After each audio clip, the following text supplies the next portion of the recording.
take the first verses might take months. First verses of Torah are very, very dense. Okay, we're starting now, guys. Good morning, welcome. We're starting a new series here today, which is called the Torah with Classic Commentaries, inspired by our daily millionaires. It is a analysis of the Torah from its very, very beginning, one verse at a time. We're taking on 5,852 verses. I encourage you to use the blue book. You may want to also use the brown books. You have versions, different versions. But it's 5,852 verses of the Torah. We are starting at verse number 1. Good morning, Harvey. We are starting at the very beginning, and we're using classic commentaries. Now, I want to just introduce this course by saying the following.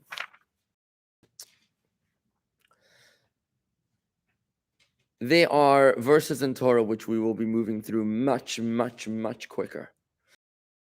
The most dense nuclear verses in the Torah is the account of creation, is the very, very, very beginning. I mean, the very first portion of the Torah, the portion of Bereshit, it's the first of 54 portions of Torah, is the longest in history. It covers almost 2,000 years. If you think about it this way, the world is today in 5,782 since creation. The first Torah portion covered almost 2,000 years. Because Abraham, 1,600 years, because Noah, who's at the end of the first portion, was in the year 1,600, approximately, 1,500.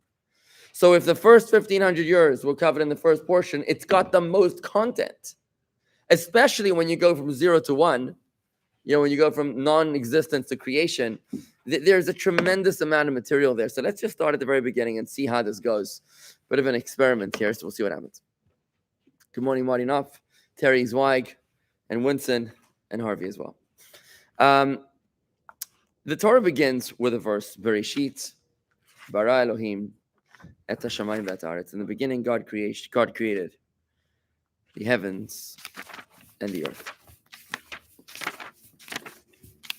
Just the introduction of the commentaries are so intense that I didn't want to get lost. I'm starting at the very beginning, at the beginning of the actual Torah. Rashi brings a famous commentary, a very famous commentary quoting the Medrash on this particular verse of Bereshit. In the beginning, God created the heavens and the earth. Rashi opens up the Torah by quoting, said Rabbi Yitzchak, that the Torah should not have begun from this verse. The Torah should have begun from the First Commandment. What is the First Commandment? Any idea? The first of the 613? No, that's according to the sequence of Maimonides, of which Chafetz Chaim based his sequence. The first, according to the chronological order of Torah, is when the Jews were ready to leave Egypt, and God commanded them the commandment of time. Time, the Jewish calendar. So that's where the Torah should have begun. It's in about 14 Torah portions time. It's a third of the way through the book of Exodus. That was the teaching. Good morning, Corey. That was the teaching of Rabbi Yitzchak. He was the father of Rashi, by the way. I believe he was the father of Rashi, who said the Torah did not need to begin from the verse Bereshit bara Elohim, in the beginning God created, which is essentially a story. It should have started with a verse that teaches us the first commandment. In other words, is the Torah a book of laws, or is it a book of stories? It's the book of the law. It should have started with the first law. So what's the reason? What was the reason that the Torah began in the beginning with the whole creation, the story of creation, Adam and Eve, the Garden of Eden, Cain and Abel, Noah and the flood, Abraham, Isaac, Jacob? Why do we need to know the whole story of Joseph and the brothers descending into Egypt, the slavery of Pharaoh? Who needs stories? Start at the beginning. Imagine you go to law school, and the first year and a half of law school, they tell you stories. When are we learning the law? I imagine the first day of law school, you start learning law. They don't tell you stories for a year and a half. That was the question. Makes sense? Good question. What's the answer? Says Rashi. Because God wished, I'm going to quote the beautiful line, because he wished to convey the message of the verse, the power of his act, he told his people, in order to give them the estate of nations. God was trying to prepare us with what we needed to solve the Middle East peace crisis. That's exactly what it says here. Because the time would come in the future when the nations of the world will say to the Jews, you have stolen the land of Israel. Sounds familiar? It's amazing, right? The time will come in the future. Rashi wrote this 800 and something years ago, 900 years ago, when there was no hope for the Jewish sovereignty of the land of Israel. It was then at the time of the Crusades, when the Christians were fighting bloody battles against the Muslims over control of the land of Israel, and the Jews were being beaten up on both sides by the marauding Crusaders and the dominating Muslims, right? The city of Akko, the port city in Israel, was actually a Crusader city.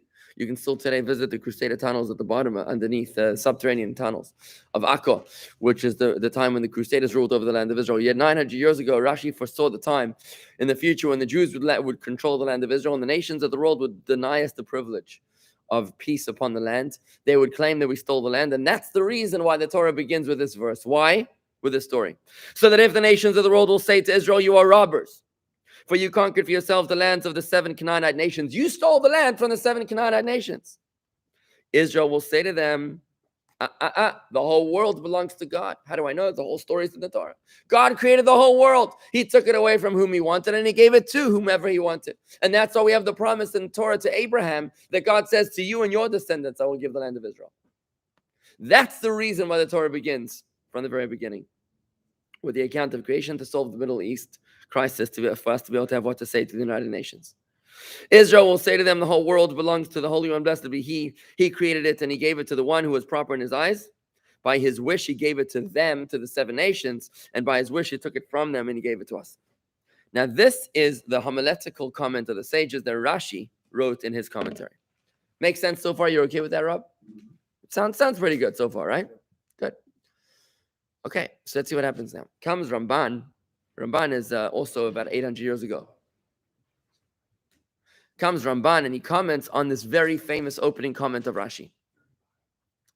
And he says, but there's a question to be asked on this medrash.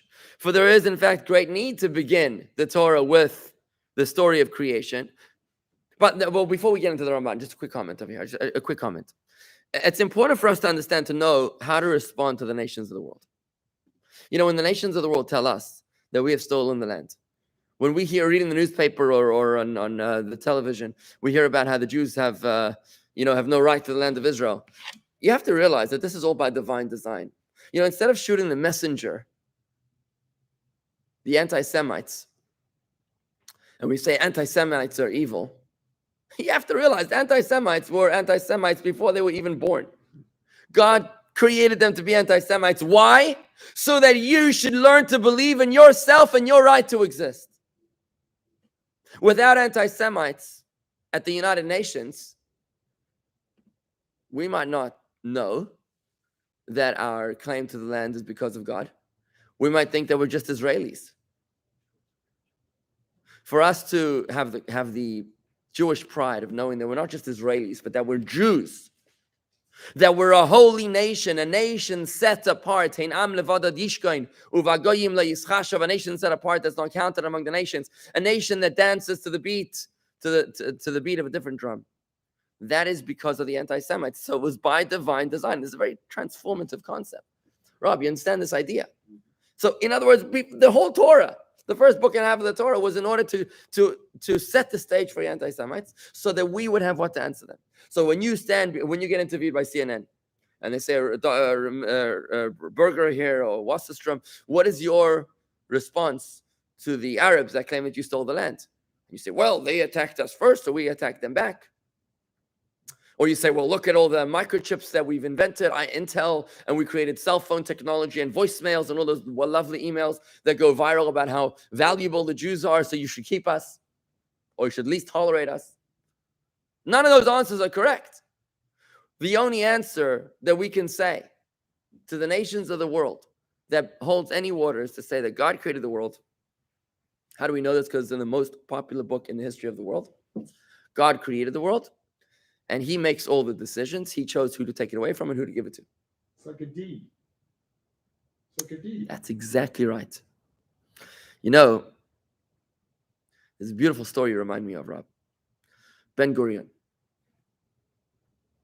Ben Gurion went to, who was it that went to visit David Ben Gurion? One of the early chief rabbis of Israel. I can't remember exactly who it was. A big rabbi went to visit David Ben Gurion when he was an old man in his home in the south of Israel, in the Negev. So what he said, he asked him about the Peel Commission. The Peel Commission was an exploratory English board that was trying to work out if the Jews had any right to the land of Israel. They had all the Arabs coming in there, and then they listened to the claim of the Jews. And Ben Gurion spoke before them. One of the famous things that he said there was that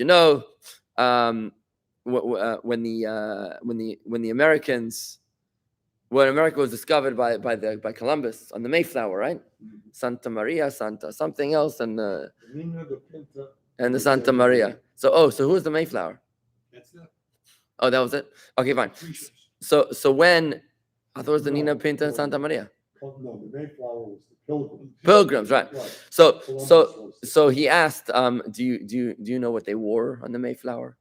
Do you know what they ate on the Mayflower? Do you know what they spoke about in the Mayflower? Of course not. He's not connected to them. We know exactly what they spoke about when they came into the land of Israel thousands of years ago. We know what they wore. We know what they ate. We eat the same food. It's called matzah. We know what their anxieties were, what their fears were, what their hopes and dreams were. We know what language they spoke. We're connected to them. We're not in the land of Israel, said Ben Gurion, because of the mandate, because a guy called Lord Balfour decided to have pity on the Jews. No, this is our land for thousands of years. And that's exactly what he said. He asked the Lord Peel asked, "Where's your kushta? Where's your kushta?" Kushta in Turkish. Remember, it was an Ottoman Empire then. Kushta in Turkish means your title deed. All these Arabs have their title deeds. This is my house. This is my field. This is my this, that, and the other. Where's your kushta? He pulled out the Bible and he said, "Here it is. It's in the Bible," quoting this medrash. So and ultimately we know what happened, right? I think they gave us they divided the land between the Arabs and the Jews. Obviously, the Arabs did not accept it, which is why they broke out the War of Independence in 1948, which they mostly lost. But basically, when you talk about returning to any borders, by the way, there's no such border as Palestine belonging all to the Arabs. There's no such border. Never was in the history of the world. Anyways, so when this rabbi visited Ben Gurion, he said to him, tell me something.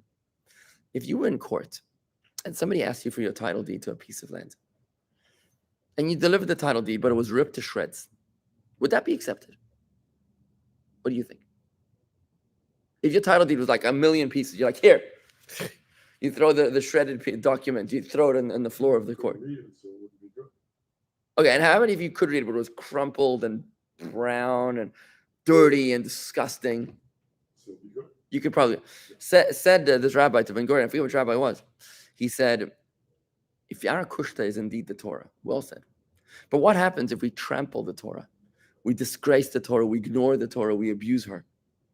We don't listen to a single word. We make public transportation on Shabbos, and we don't allow any government stipends to the army, to the yeshivas for Torah study, and we completely disgrace the study of Torah. We don't we import non-kosher meat, and we have no self-respect for our identity as Jews. If we completely disgrace the Torah, then what kind of kushta is that?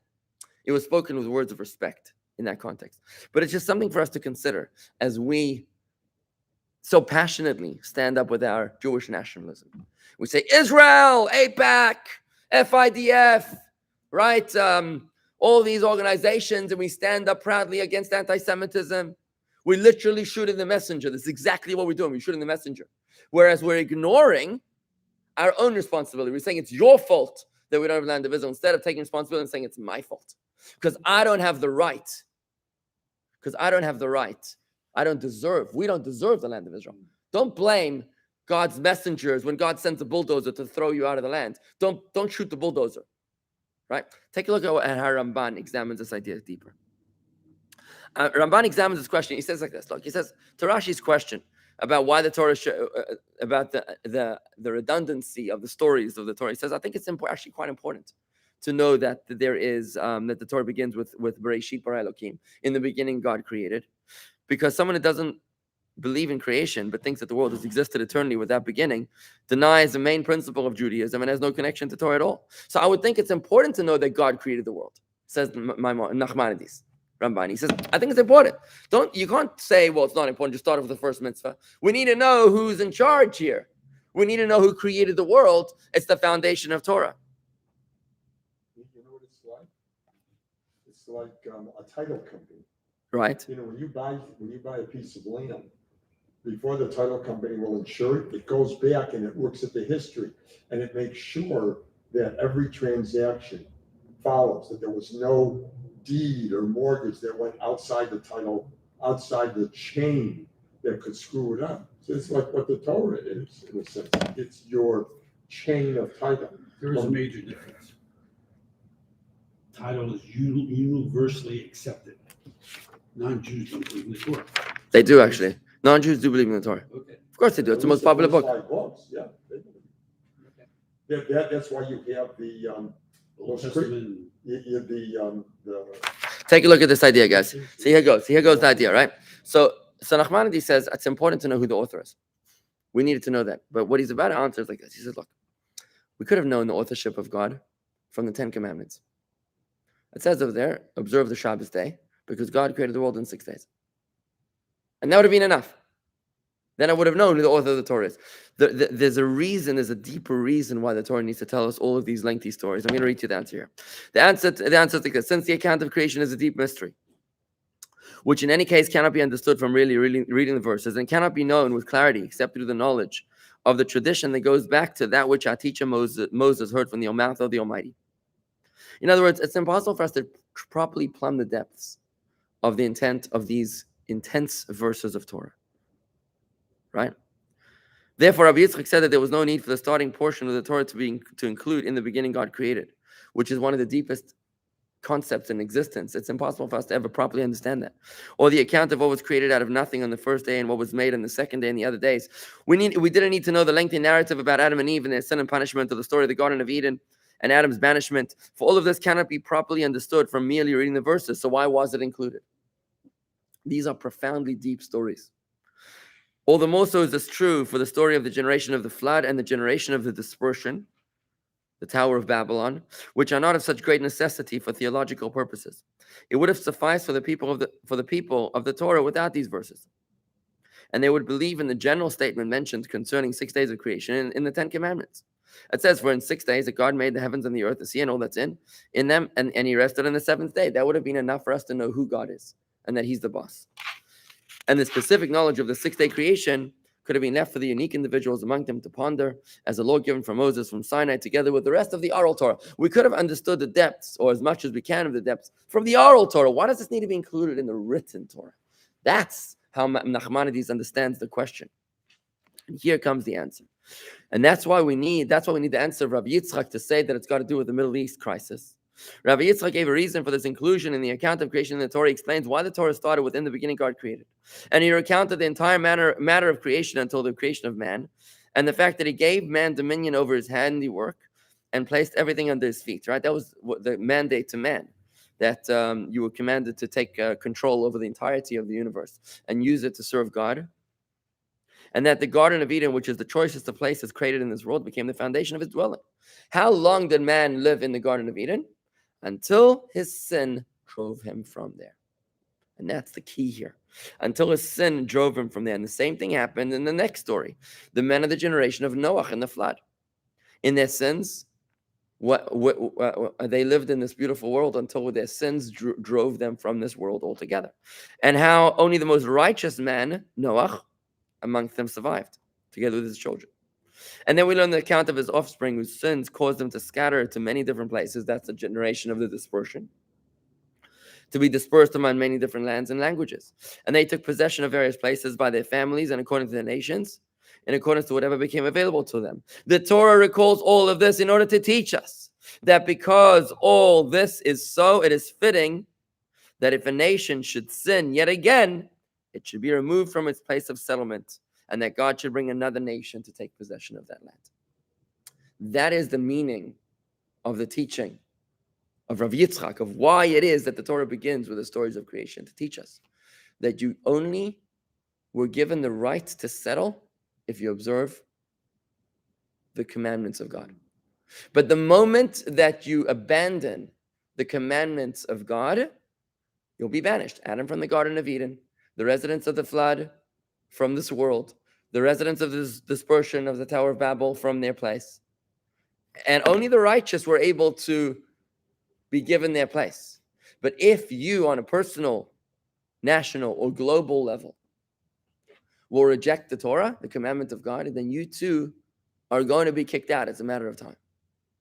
Is that why what's happening in the Middle East is happening? Yes, Because that's exactly what he's Israel- saying. That's what he's Israel saying. is not living up to all of it. So He's that's saying why the Arabs the Torah has told us in ultimate many places explicitly that the land will vomit you out if you don't observe her laws. The land of Israel does not tolerate those that violate her laws, which is why Mark Twain, when he visited the land in 1800s or something, it was full of marshes. It was uninhabitable. It was a swampland with mosquito-infested, malaria-infested. There was no way for anyone to live in that land. The land literally, in the words of the Torah, vomited out her residents. And that's the essence of the battle. Wait, so what did Mark Twain say? He said it was a Oh, horrible... he was just describing. He described it in his writings. Yeah. He says, promised land doesn't look like a promised land to me. Something along those lines. But this is this is the foundation of one of the most passionate debates in Israel today, where the religious Jews are claiming that God gave us this land. If you violate the laws of the Torah on a national level, we will lose our foundation, our right to this land. We will lose the war. If you cut the stipends to the yeshivas and the kollels, if you start to, again, import the non-kosher meat, and you have public desecration of Shabbos. In Israel, it's a big deal when they need to move something on the highway, right? I don't know, moving a factory or something. And they got to figure out when to move it in the least traffic possible. Do you move it in the middle of the night? Do you move it on the weekend? Do you move it on Yom Kippur when there's no traffic on the road, but then it's a public desecration of Yom Kippur, right? How does it work in the army? Do you allow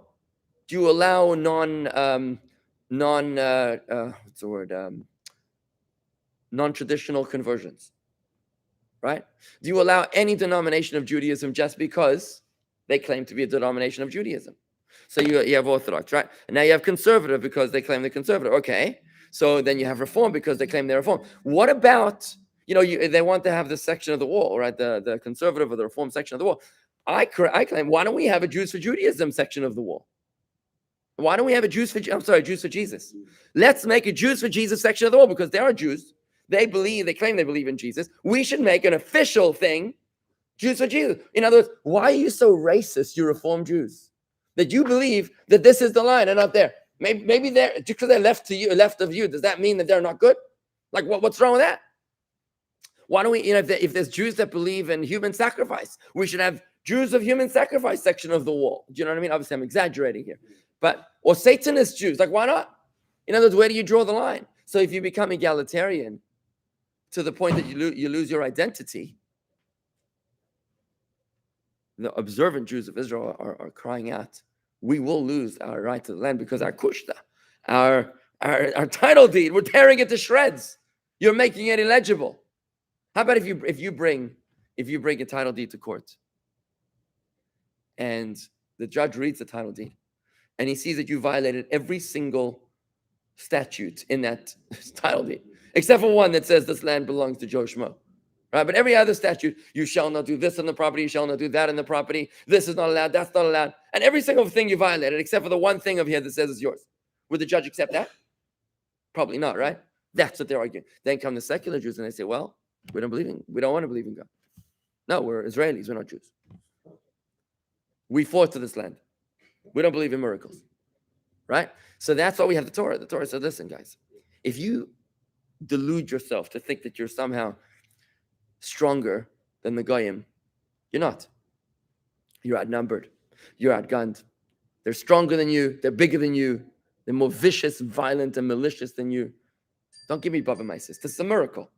Right? And that's what the Torah is telling us over here. The Torah records all this in order to teach that because of this, because it is so, it is fitting that if a nation should sin yet again, it should be removed from its place of settlement, and that God should bring another nation to take possession of its land.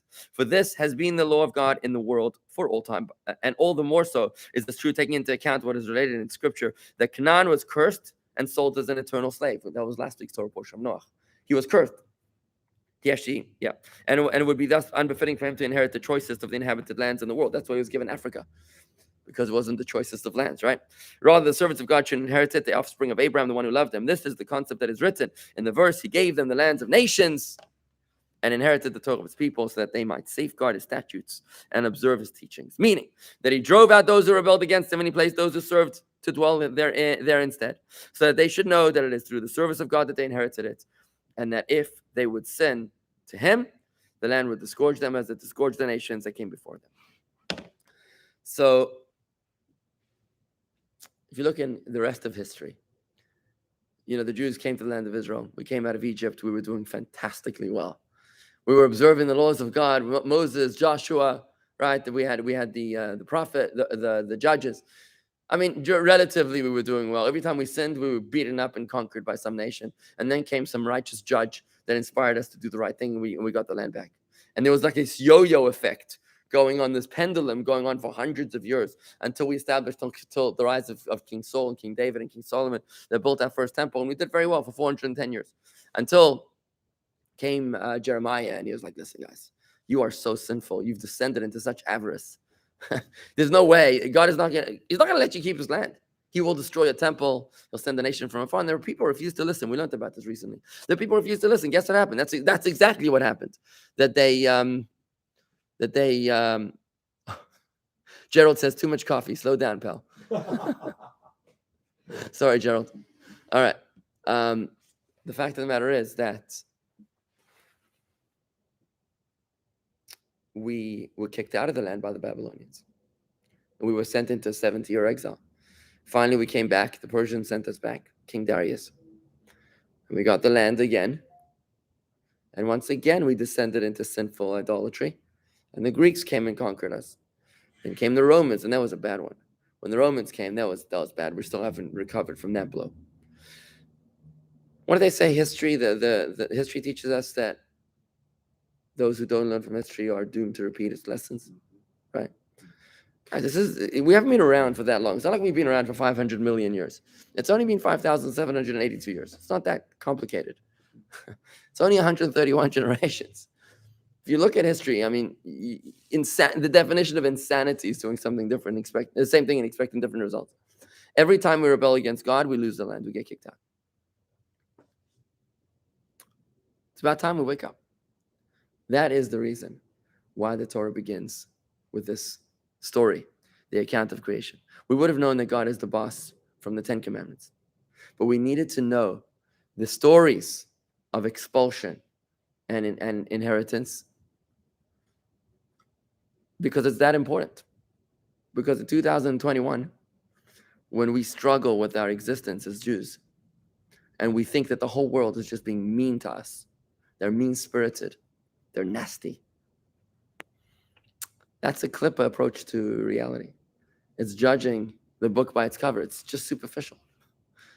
You're ignoring the fact that God is sending you these anti-Semites in order to wake you up to your Judaism, to your Jewish identity, right? So instead of us shooting the squad, who is an AOC or whoever's up there in Congress, because, we can get very comfortable knowing that in Congress, the whole U.S. Congress is our friends, and the whole Senate is our friends, and the president, the vice president, the cabinet, everybody's our friends. And what do we need God for? We don't.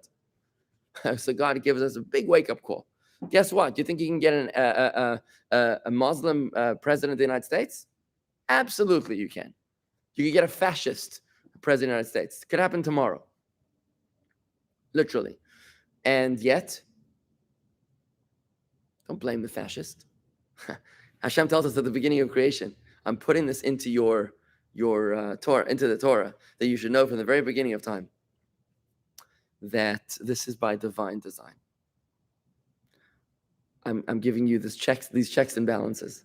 If you stray, if you toe the line, you'll live in peace. Each man under his grapevine and under his fig tree. But if you don't, you're going to have all sorts of problems. What are those problems? Doesn't mean actual banishment of the land, but it means that you're being denied the right to settle peacefully there. Every United Nations charter, every United Nations Security Council condemnation, every you remember when Obama refused to veto the condemnation of the Security Council on the last few days of his presidency? That was scary for us, eh? We were like, ooh, we've never been exposed. We've always been protected by our American leaders, right? That was the first time that we were made so vulnerable, right? And it is absurd. Like I think it was Abe Banu said that if the United Nations, if Algeria proposed a resolution in the United Nations that the world is flat and it's only because Israel that flattened it, then the United Nations would vote 127 countries in favor of the resolution of the condemnation of Israel, with 3 abstentions and 2 no's. Right? It's comical, right? It would be funny if it wasn't so sad. But what the Torah is telling us is don't get excited. It's by divine design. This is the way it's meant to be. Hashem wanted us to know from the very beginning of creation. You observe the laws, you keep the land. You don't, you get kicked out. And that, friends, is where I'm going to end it off here today, this morning. We'd love to hear feedback on this session so we can see how to continue it. Send me an email, rabbi@jewishgardens.com. That's rabbi@jewishgardens.com. Shalom, and have a great day.